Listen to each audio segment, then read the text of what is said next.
Morning, morning. How we doing today? I hope everyone's having a good day, and I hope we're all ready for a MTG set review. Um, Usually this takes 5, 6 hours. I go through every card in the set. We talk about what we think of it in a limited format. Usually, um, sometimes we talk about it in other things, Commander and Standard and all that sort of stuff. But usually it's limited, and that's about it, because Draft and Sealed are my two preferred formats. I play Standard on MTG Arena. I play some Commander with my family, but, eh. Also, hey Colton, how you doing? Cactus Go Burr. Yeah, I have seen some of these cards, I will admit. Most of the cards I have seen, I looked at were in the Commander decks, because I wanted to see what the Commander decks were doing. But I have seen, the giant cactus card that everyone lost their mind over, because it gets a 10 million billion attack, or whatever it gets. I'm sure we'll see it in a minute, and we'll talk about how silly it is. But, yeah, I have seen some of them. 999. Yeah, and it's got 1 attack, so it gets 1,000 attack. Yeah. And then people were talking about swinging with it, and then Swords to Plowshares, your own creature, to give yourself 1,000 life. I did see that. That was very funny. But yeah, so that's kind of the idea for what today's going to be. It's going to be me sitting here and talking for about 6 hours. So hopefully you don't hate my voice. And I guess we're starting with number 1 card in the set, Summon Bahamut, which is, so I have seen a couple of these. I assume this is a flying 9/9 Saga Dragon that also does the abilities, and then after it reaches the end of its saga, it dies. Because sagas work where when you play them, you get you put a lore counter. It says at the top, as it enters and at your draw step, add a lore counter, and then you sacrifice it on 4, or after 4. So you would play this for 9 mana. It would come in as a flying 9/9, destroy 1 target non-land permanent. So this is removal, which is great. And then you can't attack with it because it would still have summoning sickness. And then next turn, it would destroy a second non-land permanent, swing, assuming you hit them for 9. Third turn, you draw 2 cards, swing, that's 18. Fourth turn, it deals damage equal to total mana value of other permanents you control to each opponent. So this'll kill somebody. 2 swings, if it doesn't get blocked in the air, is 18, and Mega Flare, assuming this... Okay, it's other permanent. So assuming you have a 2 mana thing, Mega Flare kills your opponent. Right? So you need this to get through on both of its swings, and then a 2 mana permanent, and your opponent melts. 9 mana is a lot. But in a limited format, not completely impossible if this is like your super game-winning top end. And this is game-winning top end, right? Like, it is removal, it's a flying 9/9, it draws you cards, and it can just kill your opponent outright by itself. This is like the top 3 sections of bread. Thank you, Yuki, for taking care of me. But, right, so for bread, for anyone who doesn't... I'm assuming anyone watching this will know, but bread, for anyone who doesn't know, is the super basic version of how to draft, which is bombs, removal, evasion, attackers, and then the last one is dregs, defenders, draft chaff, just crap. This is bomb, removal, evasion, all in a card, right? Because this is nuts. So this is crazy good limited card. Because it's just huge. Also, hey Yuki, you finally got some Raycon earbuds. I don't know if I've ever used those. I'm assuming they're good. But yeah, so this is just nuts, right? I mean, it is mythic rare. So, like, you're expecting this to be a game-winning card, and this is absolutely a game-winning card. Because, like, even if you're behind, you play this, blow up your opponent's biggest thing. This is then a blocker for you because it's a 9/9. Then the second turn, you blow up your opponent's second biggest thing, or flyer if they've got a flyer in the way. Crack them for 9. They're $80, including tax on Amazon. I'd say they're worth 120. Wow, that's very expensive for some earbuds. But I mean, if they're good quality, that does make sense. And then, yeah, you draw 2 cards, crack them for 9 again, or save it to block if you need to, and then just, like, Mega Flare for, like, 10 damage, probably. Like, this has got game-winning card written all over it, right? Like, I think if you see this in Limited, you just go, cool, know what I'm playing. Also, it's colorless, so you just play it in any deck. This has to be good. I'm not sure about standard. I mean, maybe this is... It's very expensive, but I feel like...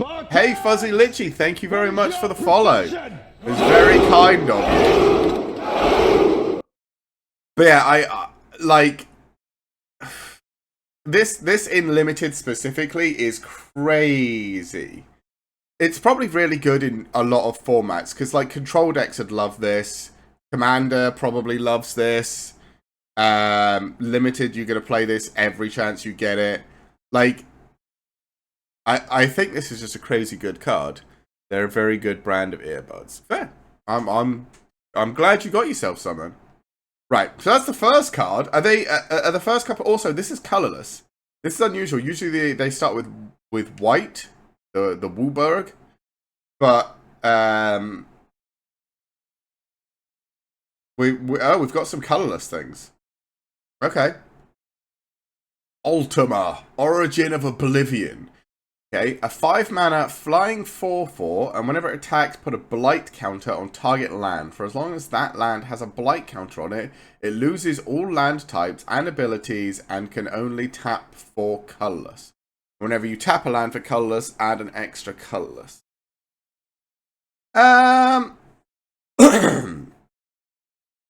So I think in Limited this is fine. It's a 5-mana flying 4/4, right? Like, you're kind of okay with this. I don't think it's good because obviously lands aren't that big of a deal. Specifically in Limited. I think in like, I don't know. It depends, because this in a colorless deck is really good because you can just make all your lands make colorless stuff, right? Or you can make all your opponent's lands make colorless stuff and screw them over. But it's... In Limited specifically, I think it's just a flying 5-mana 4/4. Which slowly screws your opponent over, but in Limited you're probably playing basics most of the time. So I don't know how much like, you'd have to really attack with this guy like 3 or 4 times before you can, like, mana starve someone in Limited. Which maybe that happens, to be fair. Maybe that is just what you do. Maybe you go up against someone playing 2 or 3 colors and you just block them from an entire color by attacking 2, 3 times with Ultima. But I'm not like this is not so game winning craziness, like absolutely cracked out game winning craziness. This is just kind of okay. Again, the main thing you care about this is a 5-mana flying 4/4. I haven't seen the rest of the set, so maybe that's kind of like crap stats. But that's in Limited. That's great. It's got evasion. It's got half decent stats at least. Like, this is good. You definitely, you're fine with this. But I just don't know how insanely game-winning it is in Limited. I think it's just kind of okay. Like, if your opponent doesn't have removal for this, it's annoying because you couldn't, like I said, you can block them out from a entire land type. But if you're attacking like 3 or 4 times with this thing and it's not being killed, you're not winning because you're blocking them from an entire land type. You're winning because they're on, you know, 4 health. Like, You attack with this thing 4 times. You've dealt 16 damage in the air if they haven't blocked it or killed it or anything. So, like, yes, you've also turned off 4 of their lands and made them, you know, colorless. But, like, that's not why you're winning. You're winning because you've dealt them 16 damage in the air, right? So, you know, sure, but I don't know how. Like, this is just kind of fine. There we go, the start of white.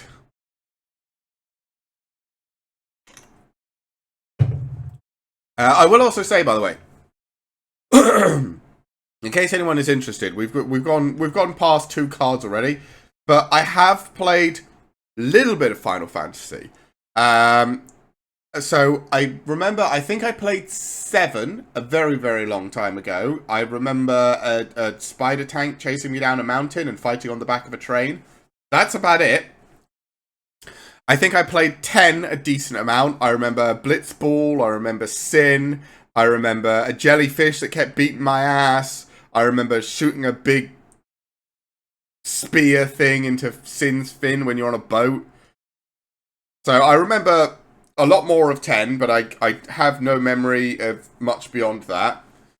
And then I've played 14. So I know Yustola over here because I have played through all of 14. Multiple times. But 14's an MMO, and I like MMOs. So if these characters are, you know, very prominent characters in 14, I'm probably going to know who they are. Or they're in 10 in the early sections that I remember, or they're in the 2 sections of 7 I probably have very little memory of. 10 sort of. 14 is going to be the only one I really know. So that's my experience with Final Fantasy. I'm not a huge Final Fantasy nutter. I think the games are very good. Almost all the Final Fantasy games are very good. But I've just never really got into the franchise apart from 14, and 14 I only got into because it's an MMO, and I love MMOs. Right, so let's continue. Adalbert Steiner is a 2-mana, 2/1 with lifelink, and he gets +1/+1 for each equipment you control.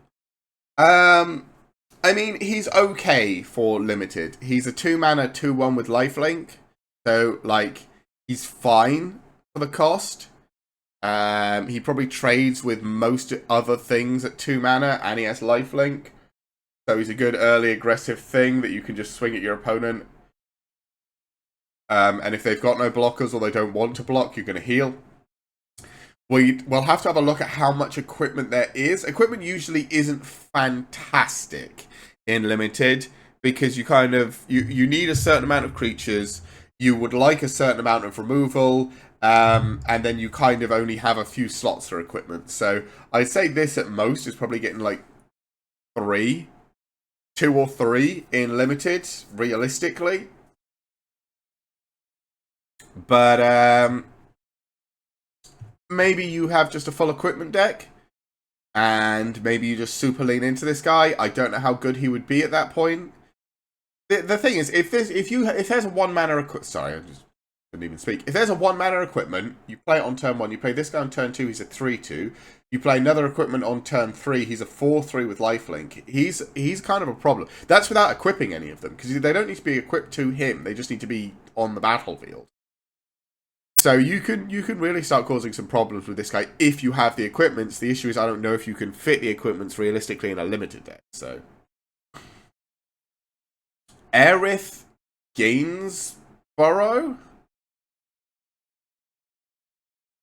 I think this is like this is the one that has Cloud and the Buster Sword and Sephiroth and all that. This is the game. I do know some of these characters from just existing in the video game sphere, but like I said, I haven't really played any of them. So Eris is a 3-mana 2/2 with lifelink. Whenever you gain, okay, so she's a slightly more expensive Ajani's Pridemate. At least the top text is that. And when she dies, put X +1/+1 counters on each legendary creature you control, where X is the number of +1/+1 counters on her. Okay. So this is okay. The problem is if she comes down on turn 3 and doesn't get to attack, and then on turn 4 is the first time she can swing, if she's still a 2/2 with lifelink on turn 4, there's no way you're getting her through, right? She's just going to get murdered. Unless your opponent has literally stalled and not played anything, is incredibly slow, or, I don't know, you kill everything they own. So you're going to have a different way to gain life to get Aerith going. But we did see this guy has lifelink. So she also has lifelink. So there might be sort of enough lifelink things that you can swing with other lifelink stuff to put +1/+1 counters on her. And then it kind of depends how many legendary creatures there are. But like, apart from Bahamut, which is apparently not legendary, we've seen 3 legendary creatures so far of 4 cards. So if everything is going to be, like, if every named character is going to be legendary, and the Final Fantasy set is going to be made up of, like, 50 to 60% named characters, then this is going to get some value, right? The second part, you just need to be able to put some +1/+1 counters on her. So this can be good. The top half is I'm a more expensive Ajani Pridemate that has lifelink, which is I mean, she's okay. I think she's fine. She's just a bit small. Like, especially if your opponent goes first, right? So they're on turn 4. They've had their turn 4 when this wants to attack. Like, there are turn 4 things that are just going to eat this, right? There's got to be in the set. Like, a 3-mana 2/2 is just not going to get through. So you have to have other ways to put +1/+1 counters on her before she's useful. Again, we'll have to see how much healing there is. But the Aerith rescue mission. Yeah, there's Cloud, see? And there's Eve and Barrett, I think? Again, I haven't played this one, so I'm not sure. But I'm trying. 4-mana sorcery, choose 1. Create 3 1/1 colorless hero creature tokens. Or tap 3 creatures and put stun counters on them. It's a bit expensive. 4 mana for 3 1/1s isn't great at sorcery speed. And tapping 3 creatures for 2 turns can be good. But this isn't great. This is kind of meh. Ambrosia Whiteheart is a 2-mana. Even this is legendary. Yeah, there's going to be a lot of legendary, I imagine this. 2-mana 2/2. Nice. With flash. Good. When it enters, you may return another permanent you control to its owner's hand. Okay, so it's kind of like protection. You can bounce stuff like that. And whenever a land you control enters, it gets +1/+0 until end of turn. I think this is good just for the top 2 lines, right? It's a flash 2/2 that saves something you control. Or bounces it. Like, again, I don't know how many effects there will be where you want to return something so you can replay it in this set. But I think in general, this is good in Limited, because if your opponent does use one of their, like, pieces of removal, which they might not have a massive amount of, you can use this to bounce the target, and then it just fizzles, and you get this, and then whatever card that they tried to get rid of, you can just replay. So, yeah. I think it's like 2 mana. Like, a 2-mana flash saber thing is really good. This is going to be really good, I think. Ash, Princess of Damaska. No idea. Is a 3-mana 3/2. Whenever they attack, look at the top 5 cards of your library, reveal an artifact card from among them, put it into your hand, put the rest of the bottom of your library in a random order. 3-mana 3/2 is okay. The look at the top 5 cards is nice if you are specifically doing artifact things. So again, with like an equipment deck, if that's what white wants to be doing, this could be good, but I'm not sure. We'll have to look at the colorless stuff when we get all the way back there. I don't know what colorless stuff there is. So we'll have to see what really good artifacts there are. But I think this is fine if you're doing an artifact deck. I think if not, probably like I don't really have anything else, but why not sort of thing. I mean, it's a 3 mana 3/2. It's fine. Not great. It's just fine. Auron's Inspiration or Aaron's? I don't know. 3 mana, attacking creatures get +2/+0, and then you can flashback it. Okay, this. You probably want one of these in your white weenie deck. Like, I don't mind cards like this at all, but only really like one of them. And this one having flashback makes it 2 technically. So if the first one doesn't get the job done, you can always go again. So this is probably good. Probably actually one of the better ones because the flashback has it. Like, it's telegraphed, so your opponent knows you're going to have it, but like, what are they going to do about it if you just swing out? And they know you've got it. You're just going to kill stuff anyway, or kill them. Battle menu. Okay. 2 mana instant, choose one. Create a 2/2 white knight. Okay. Target creature gets +0/+4. Destroy target creature with power 4 or greater, gain 4 life. This is good. This is a good card.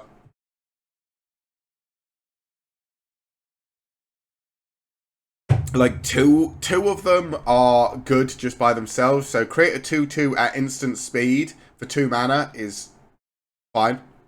Totally fine. And destroy target creature with power 4 or greater. Another totally fine card to have.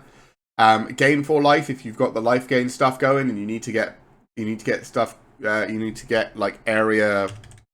What was her name? Aerith. You need to get Aerith going faster, or that she's about to get blown up and you want the extra +1/+1 counter, you can just gain 4 life at instant speed. And the +0/+4 is maybe a combat trick that does something for you. But I think the fact that 2 of these, so attack and magic, are just good, makes this good enough, right? Cloud! Hey Cloud. You're a 2 mana, 2/1. When you enter, search your library for an equipment card, reveal it, put it into your hand, and then shuffle. As long as he's equipped, if an ability or an equipment attached... Okay. As long as Cloud is equipped, if an ability of Cloud or an equipment attached to Cloud, to Cloud, triggers, the ability triggers an additional time. Again, I don't know what the equipment cards are. We haven't seen them yet. I'm going to assume this is good in some way. I mean, it's a mythic rare. So I'm going to assume this is good.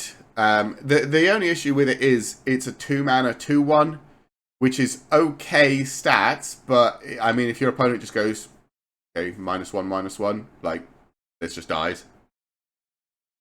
So... And he puts the equipment into your hand.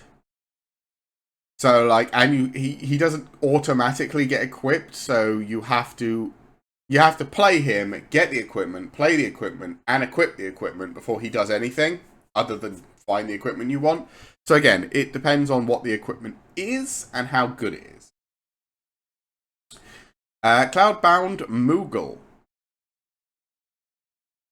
This is a 5 mana 2/3 flyer, and when it enters, you put a +1/+1 counter on target creature. It does have plane cycling. I think you probably take 1 or 2 of these in limited, just because it has plane cycling, and is a thing. Because it itself can be a 3/4 flyer for 5, which is fine. It's not great, but it's not the worst thing ever printed. And plane cycling just means you can always discard it and go get a planes card if you need to. So I think this is fine. I don't know what this thing's name is. Don't you fight one of these in the first... the first Final Fantasy XIV dungeon? Like Lightning Cat. If I remember correctly. Is a 2 mana 2/2 that for 2 can tap target non-enchantment creature, which prevents it from tapping down the sagas, I guess. Because the saga creatures, if this just taps them down for 3 turns, just blow up. Okay, I mean, it's an early creature. It's a 2 mana 2/2. Sure. Like, you probably, if you're doing an aggressive strategy, you probably have like one of these, maybe. It's not awful, it's not great, it's just kind of fine. Do I have the flip? Yes. Crystal Fragments is a 1-mana equipment. Equipped creature gets +1/+1. Okay, and you can equip for 1, and you can exile it for 7. Return to the battlefield, transformed under its owner's control at sorcery speed. And its flip side is Summon Alexander, which dies after it's finished. Okay, it's a 4/3 flyer, and prevent all damage that will be dealt to creatures you control this turn. So it gives you 2 free swings and then taps all of your opponent's creature if you can get a lethal swing in. Because prevent all damage will be dealt to creatures you control this turn means that your creatures don't get hurt during combat. So you flip this, just start swinging. And assuming you don't die to the swing back, you get 2 full swings in. And then the third one, your opponent gets tapped out and you get another full swing in, and then this dies. And this does 8 damage by itself, because you can swing on the second and the third. Not terrible. I don't hate this, but it is turn 7 that's happening, right? But maybe that's good enough. I mean, it's also a 1-mana equipment. There's some equipment like enjoying cards in the set. We've already seen them. So maybe this is good. Again, I'm kind of off on equipment usually, but maybe it's good. The Crystals Chosen. 7 mana, create 4 1/1 colorless hero creature tokens, then put a +1/+1 counter on each creature you control. So this bare minimum is 7 mana for 8/8's worth of power across 4 bodies. Sure. I mean, it's not huge, but assuming you have a board, which you probably will because Limited usually gets board stalls, this is 4 extra guys and everything on your side of the field gets bigger. This is probably better in Limited than most people will be thinking about, but it's not exactly, maybe it is. Like I say, it's not exactly game winning, but I mean, 4 extra 1/1s and then your entire field gets +1/+1 bigger. I mean, the turn after, you're probably swinging with a whole lot of damage, right? Okay. I think this is pretty good. Delivery Moogle, a 4 mana 3/2 flyer, and when it enters Central Library or Graveyard, for an artifact card with mana value 2 or less, reveal it and put it into your hand. If you search your library this way, shuffle. I mean, we can get back Crystal Fragments, or we can go fetch Crystal Fragments, so, you know, that's something. Also a 4 mana 3/2 flyer, which is nothing to sniff at. So you probably take this just for the flying, right? It's not great, but if you're doing artifact things, then this goes and gets one of the artifacts, and also he's flying. So yeah, this is probably pretty good. Bahamut, Warden of Light is... Wait. Oh, sorry. Dion Bahamut's Dominant is a 3 mana, a 4 mana 3/3 that during your turn, Dion and other knights you control have flying, and when he enters, you create a 2/2 white knight creature token. So it's a 5/5 worth of stats, and then for 6 mana, you can return to the battlefield transformed as a sorcery, and his transform is Bahamut. So first, he puts a +1/+1 counter on each other creature you control. They gain flying. Then he does it again. And then he Giga Flares, which destroys something, exiles him, and then returns him as this guy again. Okay. Yeah, you know what? I think this is really good. Because this guy is a 4 mana 5/5, essentially. that means your knights have flying, and there have been some knights, right? Like this guy was a knight. So there are at least some knights. So it's not just going to be him by himself. So he gives your other knights flying during your turn, which means you can get over your opponent, which is pretty good. And then for 6 mana, you can turn him into a flying 5/5 that buffs your entire board, gives it all flying twice, and then destroys something and flips back. And then because this guy would re-enter, he would create another knight token. Like, this is something your opponent has to kill, right? They have to kill this, or else it's just going to keep flipping between make everything huge and flying, destroying things, and then this guy, which is going to keep spawning more dudes. So Dion into Bahamut is really good. I think this is a really good card for limited. I think it's just it's really good limited card. Dragon's Lance, 2 mana for a job. When this enters, create a 1/1 colorless hero creature, then attach to it. Okay. So this is a 2 mana 2/1 knight that gives the creature flying. It's Dragoon's Lance, sorry. We're going to see Estinian. Is a Dragoon? I mean, this is okay, I guess. It's another way to give things flying on your turn. It's an equipment you can fetch with all the other cards we've looked at. It comes in attached to a creature, so it's like... It's a 2 mana 2/1 knight that has flying during your turn. Like, it's not terrible. It does cost 4 to re-equip, which is a bit shite, but... not the worst thing in the world. It's just, you know, I'm not particularly high on equipment. Dwarven Castle Guard is a 2 mana 2/1 that when it dies creates a hero creature token. This is fine. This is just a dude that poops out a dude. Fate of the Suncrest. 5 mana, destroy target non-land permanent, costs less if it targets a tapped thing. Yeah, we've seen this before. I mean, the fact that it's non-land permanent's pretty good, and then it can be cheaper if you're targeting a creature.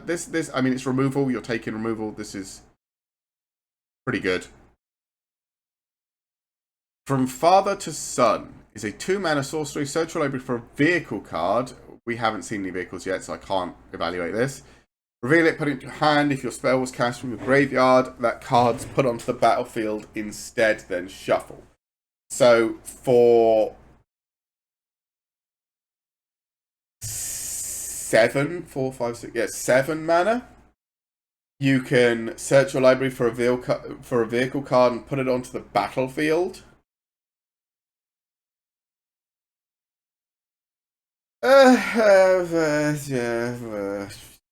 I haven't seen the vehicle cards, I don't know. But for this to be good, you'd need to have a vehicle that costs 7 or more, realistically, so that you're fetching a vehicle that is more expensive than the casting cost, which means it needs to have a really big impact. Graha! Hey Graha, how you doing, buddy? Is a 5 mana 3/5 with reach, and whenever one or more other creatures or artifacts you control die, draw a card. Okay. It's pretty good. I mean, a 5 mana 3/5 isn't great. He does have reach, which can be helpful, and the draw a card whenever anything, a creature or artifact you control dies, is just a nice way to keep churning through your deck. So I think white usually doesn't get a way to draw cards either, so I think this is pretty good. Gale Cat is a 3 mana 1/3 flying vigilance, and as long as you control artifacts, 2 or more artifacts, it's a... Sure, again, I don't know how good the artifacts are, but maybe this is a thing in white, so sure. Mechanist's Arsenal. Ooh, this is a Final Fantasy 14 Mechanist. Straight up with Queen out and everything. And what's that? That's the...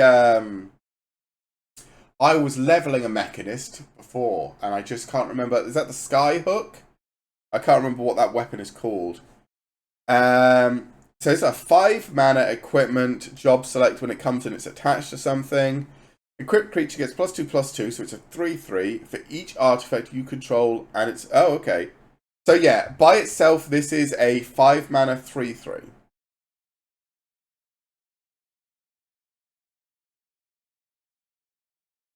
But if you've got a number of artifacts, this can get out of hand. So I think if a lot of the artifacts come in with dudes that they automatically equip to, I think they're slightly better than normal, because obviously the problem with artifacts is if you don't have something to equip them to, they're useless. But with these making dudes to equip them to, at least they come in attached to something. I think by itself this is kind of dookie, because it's just a 5 mana 3/3. But if you have other artifacts, like one other artifact, even if it's just that one crystal thing we saw in the beginning, this is a 5 mana 5/5, totally fine. So yeah, I think this can be pretty good. Magitech armor. Okay, is this one of those mech suits from the Garlean place? I think they've probably been in other games, but maybe. Is a 4 mana 4/4, and when it enters, you create a 1/1 that can crew it. This is pretty good. I mean, it literally makes itself a guy that can crew it, so it is immediately a 4/4. You can just tap him and then block with it, and your opponent kills it. But yeah, I think this is pretty good, just because it is immediately a 4/4 creature without you having to have something on the battlefield, because he makes a dude for it. Magitech Infantry is a 1 mana 1/1. This creature gets +1/+0 as long as you control another artifact. Search your library for a card named Magitech Infantry, sorry. Put it onto the battlefield tapped, then shuffle. Okay. Sure. So it's a 1 mana 2/1 if you control an artifact that can fetch itself for 3. You can't have an I mean, I guess in limited you kind of can, but meh, like the most meh thing I've ever seen. Minwu White Mage. This is a 5 mana 3/3 Vigilance lifelink, and whenever you gain life, put a +1/+1 counter on each creature you control. Okay, so this is the life gain cleric. Aria was a cleric as well, wasn't she? Let me back a little bit. She was also a cleric, wasn't she? She is. Right, so clerics are doing life gain, and everyone else is doing equipment. I mean, again, my issue with this, guys, is a 5 mana 3/3. By turn 5, you play this, and your opponent's just going to be like, okay, sure. Like, they're going to have bigger things to block this. Like, even just this comes down and can block it turn 4. And kill it. So, but I guess he does put a +1/+1 counter on each cleric, so it's not just himself. He can technically buff the board. I think we'll have to see. This very much depends on how many clerics you've got. I think if you've got, like, just clerics, this guy's incredible. But if you have other cards, and the thing is, I don't know how realistic it is to say we've got all clerics in our limited deck. I think probably not. I think this guy probably just buffs himself. Maybe one other card if you're lucky, which makes him overpriced and not great. Moogle's Valor. 5 mana. Each creature you control, create a 1/2 white Moogle creature token with lifelink. Then creatures you control gain indestructible until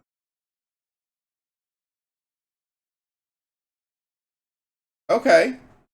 I mean, pricey. But if you're playing White Weenie and this is just your top end, and all you do is vomit creatures until turn 5 and then sit on this, so if your opponent tries to board wipe or blocks out, you can just do this. And then make a whole bunch of extra dudes, all of your creatures survive, and you're laughing. I don't know how realistic that is in limited, but I mean, it's okay. It's certainly okay. Again, also because this will probably like if you're board locked and you have 5 creatures and your opponent has 5 creatures, this is just get 5 extra dudes and you get a free turn of attacking, which probably means you kill like 1 or 2 of them, right? Paladin Arms is a 3 mana equipment. It's a job select, so it makes a dude nice. It makes a 3 mana 3/2 with Ward 1 that is a knight. Okay, this is Paladin from Final Fantasy 14. What's he doing? What's the you can't take damage behind me ability? Sacred Ground or something? I don't think I've leveled Paladin, so it's difficult for me to remember. But I think it's Sacred Ground, right? Where you just plant your feet and everyone behind you doesn't take damage. That move looks so cool. Like, I think that move looks sick. But yeah, I think this is fine. Again, I think as long as they come with guys, I don't mind the artifacts as much as I thought I would. Because there is a lot of stuff that likes artifacts, and in general, you know, this is fine.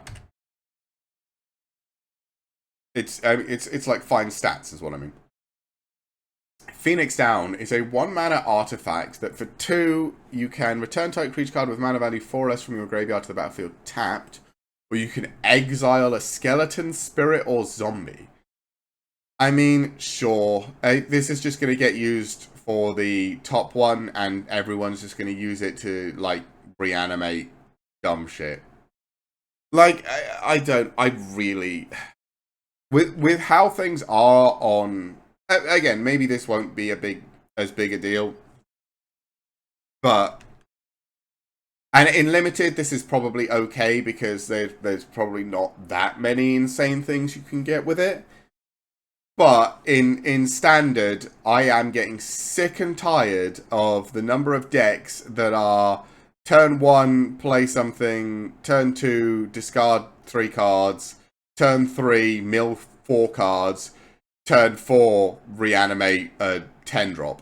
And I'm just like, sure. Because, like, I'm just getting sick of it. Like, every single deck is try and discard Valgavoth from my hand at max speed and then zombify him. Because then it's a 9 mana, 9/9 flying trample that you can't target without sacrificing your entire board because it's turn 3 and GG. But whatever, you can't get Valgavoth with this, but it will just like this in standard is, you know, put this on the battlefield, wait a couple of turns, play Shield Rod, your opponent blows up Shield Rod, cool, I'll reanimate Shield Rod, right? It's just that. Oh well. Restoration Magic is 1 mana, instant, choose an additional cost. So for 1 mana, target permanent gains hexproof and indestructible. For 2 mana, target permanent gains hexproof and indestructible, you gain 3 life. For 4 mana, permanents you control gain hexproof and indestructible, and you gain 6 life.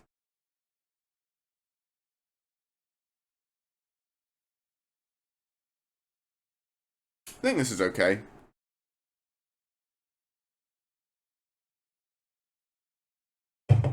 Like, it's a 1 mana protection spell, which white weenie or white aggro likes this. This white aggro still likes, but you also get to trigger your life gain stuff. And this is just really good if you just have the spare mana. So I think this is pretty good. I think you generally try and do it for the middle one to make whatever is getting targeted or whatever is getting blocked and you want to keep alive. Keep it that way, and then you gain life and everything gets bigger and yeah, blah blah blah. Okay, side quest, catch a. I don't know why they're flipped the other way around. Side quest, catch a fish, because they're both 31, but they are the wrong way around. 3 mana enchantment. At the beginning of your upkeep, look at the top card of your library. If it's an artifact or a creature card, reveal it and put it in your hand. If you put a card in your hand this way, create a food token and transform it into the cooking campsite. which is an extra land, which is cool. And for 3, and tap, sacrifice an artifact to put a +1/+1 counter on each creature you control.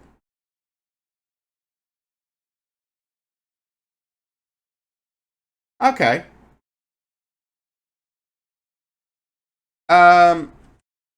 My only problem with this is it's a 3-mana enchantment that doesn't do anything. Right? Like, it doesn't do anything until the beginning of your upkeep. And if you don't hit, it still does nothing.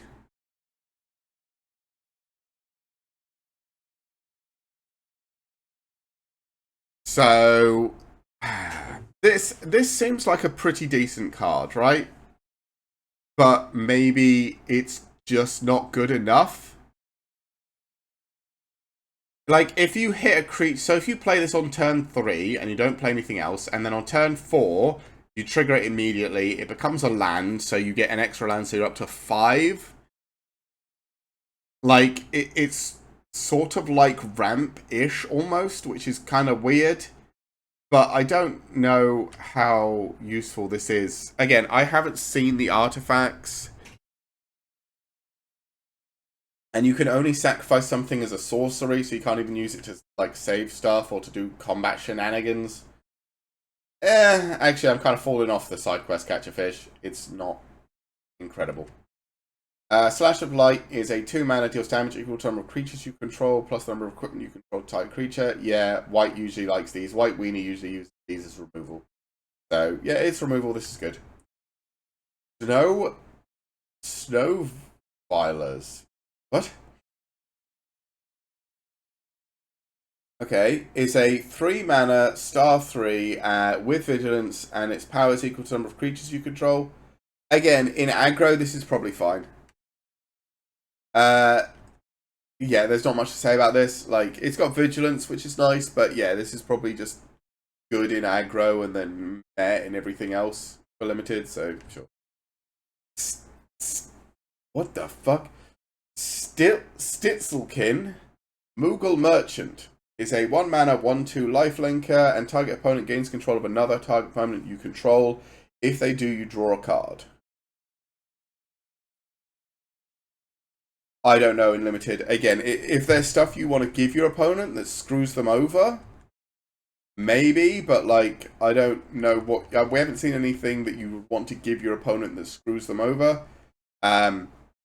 Maybe you just want it as a 1-mana, 1/2 with lifelink to start your aggro healing setup early.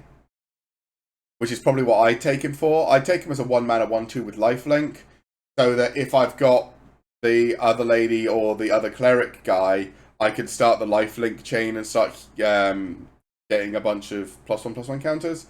But I don't think I'd care too much about the second ability. I don't think in limited the second ability is... Summon Chocomog. Okay, it's a 3-mana 3/3 with for 4 turns, other creatures you control get +1/+0 until end of turn.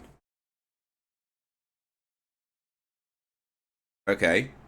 So this comes down as a 3-mana 4/3 that can't attack, but everything else gets +1/+0. Swing. Then it can attack as a 4/3, and everything else still gets the +1/+0. This is okay, I think. Again, if you're doing White Weenie, I think this is good.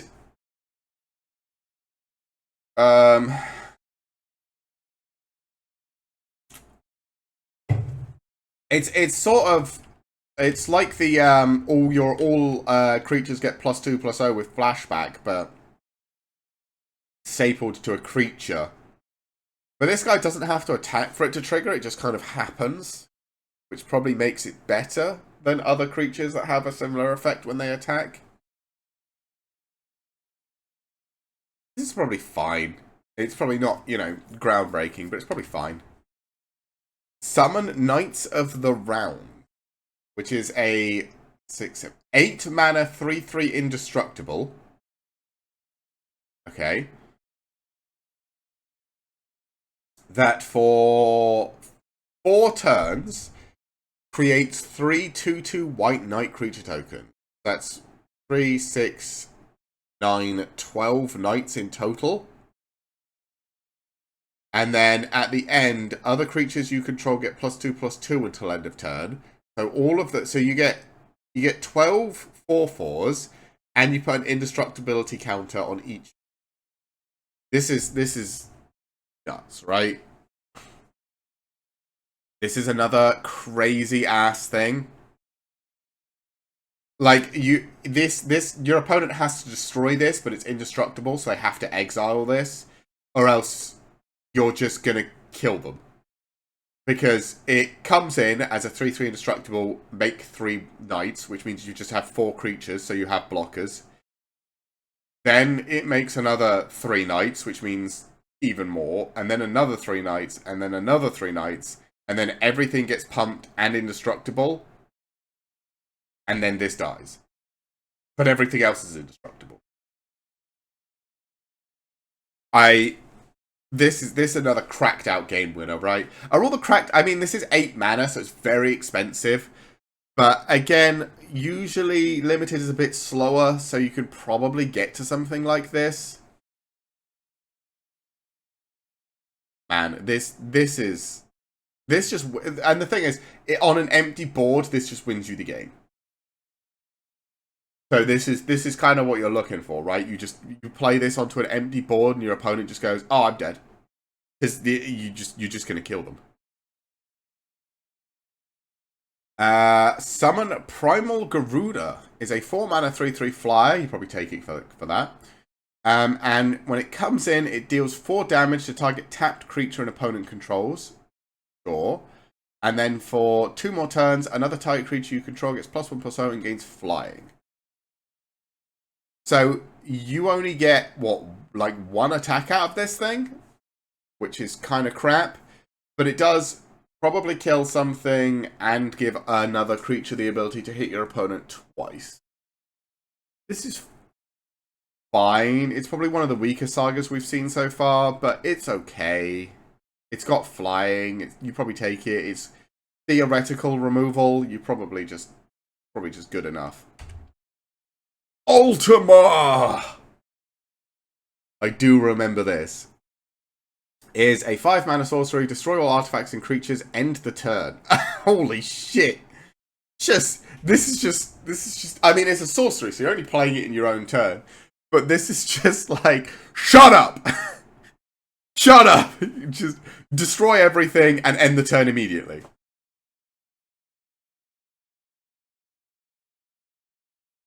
This is very funny.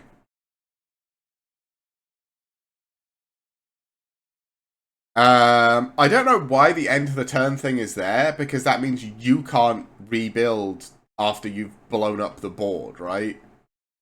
This is actually probably kind of bad. Such devastation! Fucking Gaius. God, I'm fucking remembering Final Fantasy XIV. It's making me happy. Yeah, I don't know if I like this, right? It destroys everything. Sure, this is your standard board wipe. But then end of the turn means you can't do anything. I guess your opponent can't do anything, but they can respond to this, right? So, like, if they have a way to make all of their creatures indestructible, they just play that, and then this goes off. Nothing on their turn dies. Nothing on their side dies, and you end your own turn. Like, this is... This isn't great. I don't think this is great. This kind of feels bad, right? Like, you don't want to do this. Because it's just, you know, you can't play creatures beforehand because you're going to blow them all up. So you play this first, and then you just end your turn. I guess it incentivizes you to, like, swing and do all your shenanigans first, but, like, this feels bad for the player casting it, I think. Vanat! Hey, how you doing, Vanat? Heart of Hydaelyn is a 3 mana 3/3. Whenever you cast a legendary spell, draw a card. Okay. And for 7 mana, exile target non-land permanent, and then she becomes Hydaelyn. which is a 4/4 indestructible. At the beginning of combat on your turn, put a +1/+1 counter on another target creature you control. Until your next turn, it gains indestructible. If it's legendary, draw a card. I mean, she's a 3-mana 3/3 that draws cards, that has inbuilt removal, and becomes an indestructible god that pumps creatures and gives them indestructible. And draws cards. Weirdly, I'll take it. Like, this is just good.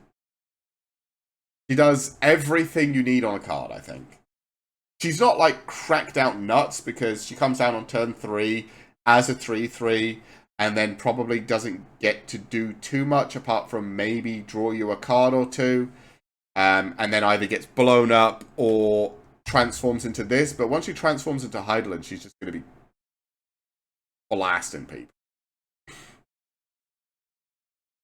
So, yeah. And even though the indestructibility is until your next... Oh, it's until your next turn, which means it's indestructible for your opponent's entire turn as well. Which means if they board wipe, this lives and the other creature lives as well. Which is very silly.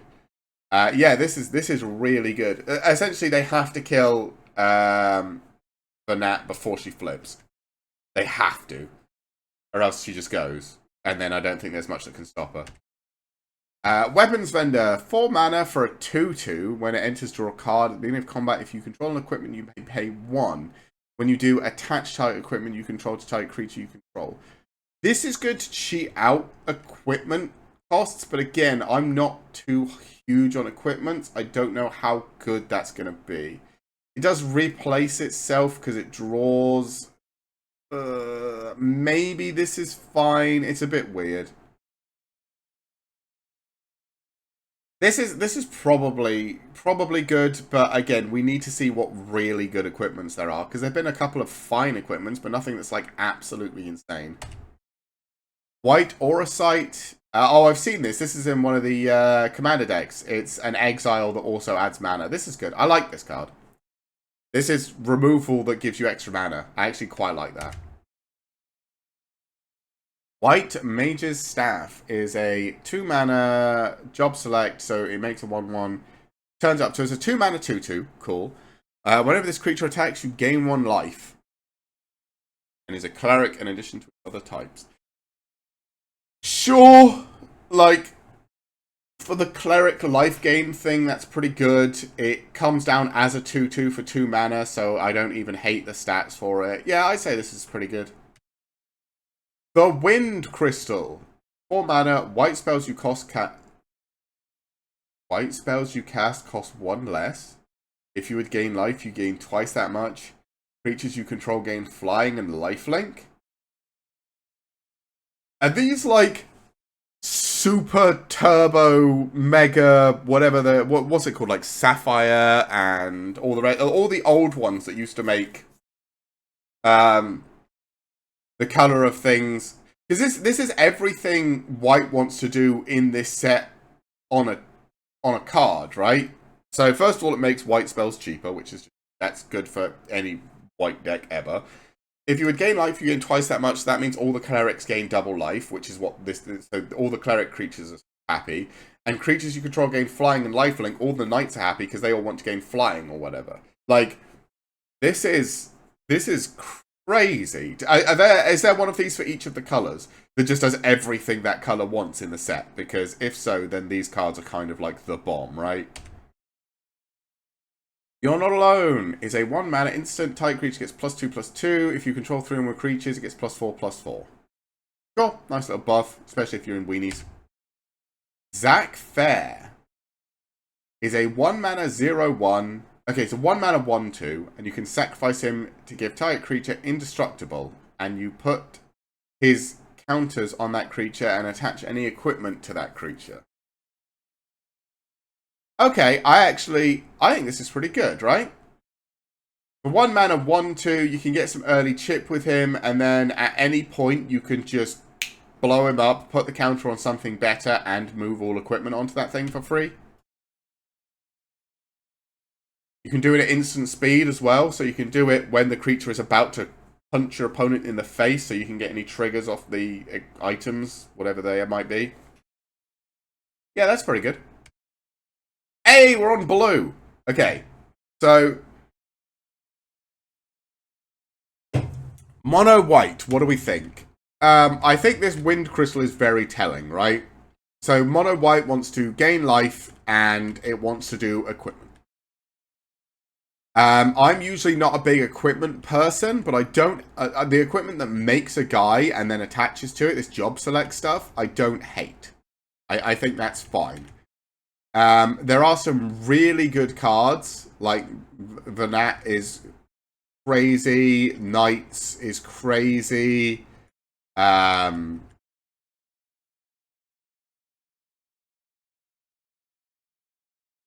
the fuck is he? I think this Dion guy is crazy.